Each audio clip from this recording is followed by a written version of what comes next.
Дәвәт дин жеткирүү 12. Хузайфа бин Яман радиаллаху анху риваят кылат.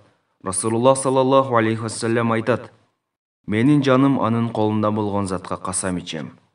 Силер адамдарды жакшылыкка буйруп, жамандыктан кайтарышыңар керек. Эгер андай кылбасаңар, Алла силерге өзүнүн жазасын жиберет. Анан силер ага дуба кыласыңар, бирок ал дубаңарды кабыл кылбайт. Хузайфа бин Яман радиаллаху анху риваят кылат. Расулуллах саллаллаху алейхи вассалам айтат: Менин жаным анын колунда болгон затка касам ичем. Силер адамдарды жакшылыкка буйруп, жамандыктан кайтарышыңар керек. Эгер андай кылбасаңар, Алла силерге өзүнүн жазасын жиберет. Анан силер ага дуба кыласыңар, бирок ал дубаңарды кабыл кылбайт. Хузайфа бин Яман радиаллаху анху риваят кылат. Расулуллах саллаллаху алейхи вассалам айтат: Менин жаным анын колунда болгон затка касам ичем. Силер адамдарды жакшылыкка буйруп, жамандыктан кайтарышыңар керек. Эгер андай кылбасаңар, Алла силерге өзүнүн жазасын жиберет.